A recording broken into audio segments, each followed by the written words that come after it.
অবশেষে আমরা পৌঁছে যাই সেই বিখ্যাত হিমছড়ির কাছে।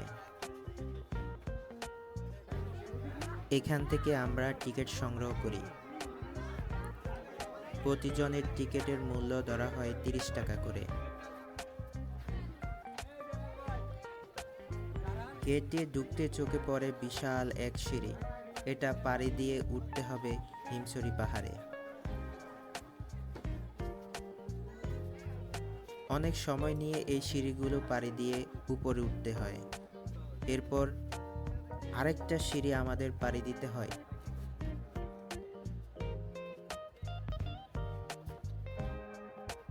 এই সিঁড়িটা আগেরটার চেয়েও অনেক লম্বা ছিল।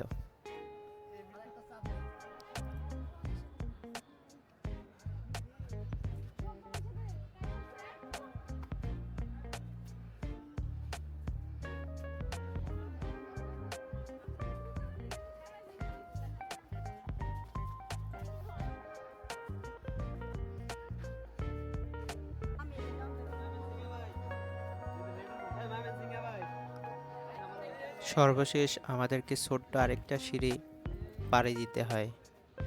এ নিয়ে আমাদেরকে মোট ৩টি সিঁড়ি পাড়ি দিতে হয়।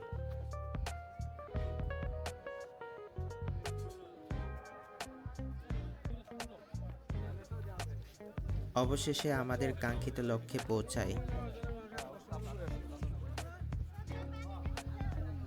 এখানে এসে প্রথমে চোখে পড়ে আই লাভ হিমছড়ি।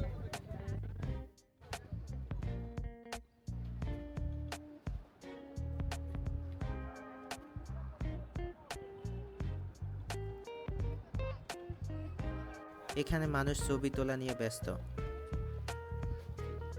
সেখান থেকে আমরা সামনের দিকে এগোতে থাকি এবং যাওয়ার পথে দেখি কয়েকটা ডাবের দোকান। মানুষ তাদের ক্লান্তি দূর করার জন্য ডাবের পানি খাচ্ছে। এখানে দৃশ্যগুলো অসাধারণ ছিল।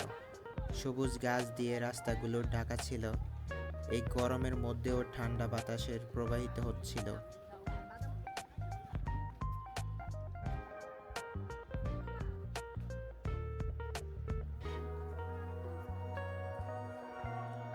এরপর আমরা পৌঁছে যাই হিমছড়ির মূল পয়েন্টে।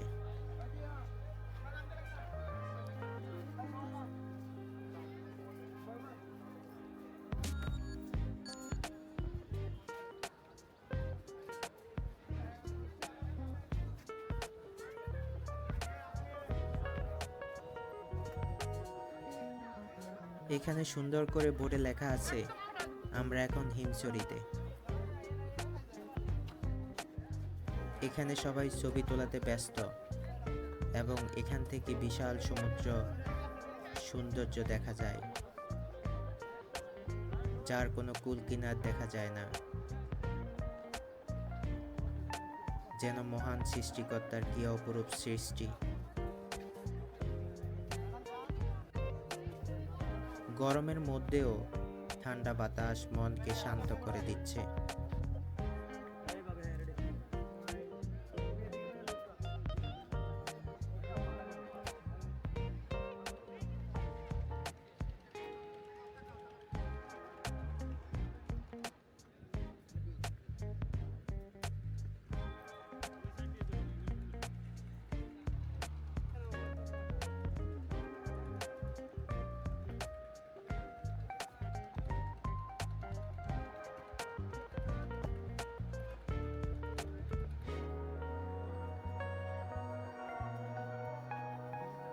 এখানে আমরা কিছুক্ষণ অপেক্ষা করে ফিরে যাচ্ছি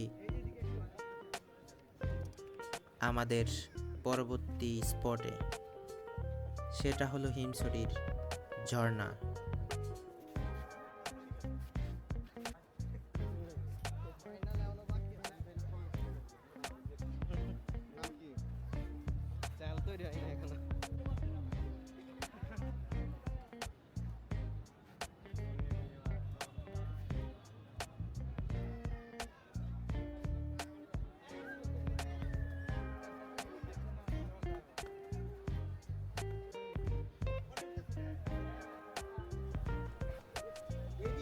তো আমরা আমাদের পাহাড় পর্বত দেখা শেষে এখন আমরা যাচ্ছি হিমছড়ির একমাত্র ঝর্ণা উপভোগ করতে।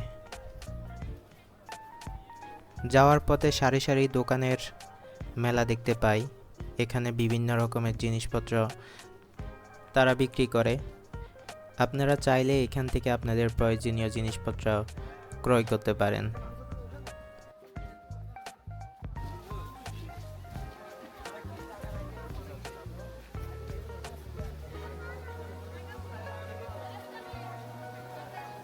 এখানে ঝর্ণা দেখতে এসে মানুষ তাদের মনের আনন্দের ছবি তোলা নিয়ে ব্যস্ত।